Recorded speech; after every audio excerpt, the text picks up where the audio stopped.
The third purpose that Allah subhanahu wa ta'ala created us is that we are here to adore Allah subhanahu wa ta'ala, to know Allah subhanahu wa ta'ala, to know our Creator.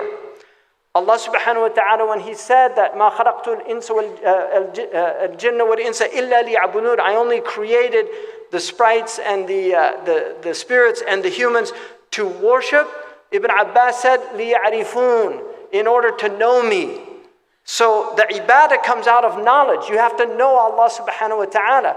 Now, the way that we know Allah subhanahu wa ta'ala, according to our ulama, is through the aql. It's actually through the intellect. It's not through naql, which is revelation. The way that we know Allah subhanahu wa ta'ala, فَعْلَمْ أَنَّهُ لَا إِلَهَ إِلَّا اللَّهِ. Know, have ilm, that there is no God except Allah subhanahu wa ta'ala. And the ulama derive different proofs for this. Burhan al-Tamanu', Burhan al-Tawarid. For people that have studied some aqidah, they know these proofs. They looked at different proofs. The intellect can arrive at an understanding through thought that you have to have a creator. Nothing can come out of nothing. You cannot get something from nothing. There has to be a source behind this. Which my 15-year-old was studying biology, and his teacher was an atheist. And he came and told me that he was studying biology, and he said that his teacher said that we can explain life without God. And I said that biologists should not interfere with cosmology. A biologist should stay in biology and not start talking about cosmology, because that's another science, cosmology. And it reminded me of the joke about the biologists that meet God, and God asked them what they're up to, and they said, well, we've gotten rid of you. And God asked the biologists, how did you get rid of me? And they said, well, we can explain how we got here without you.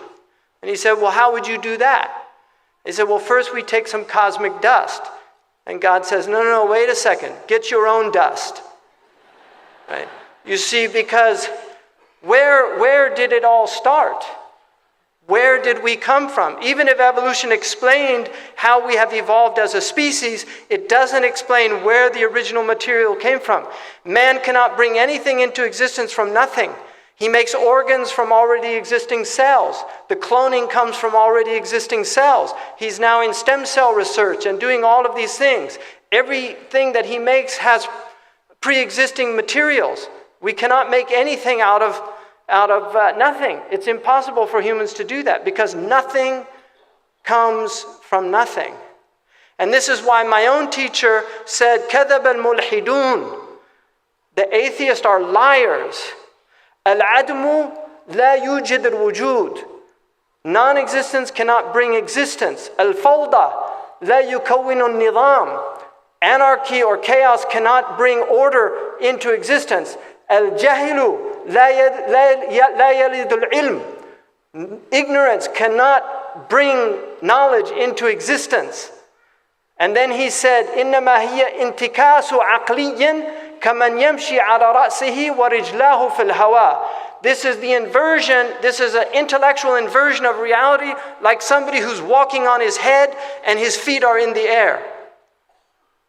That this is something that humans have never believed. And this argument now of the modern atheists, this is an ancient argument. Atheists have always been around. In fact, atheists were actually more sophisticated 100 years ago than they are today.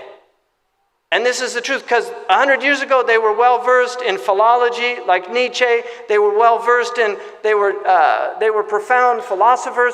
Even at the time of Socrates, there were atheists. People forget that Marx, who was an atheist, he did his PhD dissertation was on the materialists, the Greek materialists. So he had studied materialistic philosophy. So this argument, this modern argument, is not a new argument. It's a very old argument, and our scholars dealt with this argument extensively, but people don't read their books anymore. And one of the simplistic views of some of these modern Muslims that deny theology and the tradition of theology, they have no response to these new atheists. They have no response other than to say kuffar. But this is not enough, because Muslims have always dealt with these things intellectually in a tradition called Radd al-Shubuhat, which is refutation of the obfuscations that are brought out by the atheists. So it's important for us to remember that we were created to adore Allah subhanahu wa ta'ala, but to know Him through ma'rifah, and this is through the intellect, first and foremost. And our intellect is a spiritual concept. The intellect is immaterial. It's not of this world. And this is why we don't know where we go when we dream, but we know that we leave this place and we enter into another realm, because we're in a realm that's immaterial. So this is important for us to remember, that now as our young people are exposed to a lot of these ideas, we need to address these ideas in sophisticated ways. If we don't have trained intellects that can address these problems metaphysically,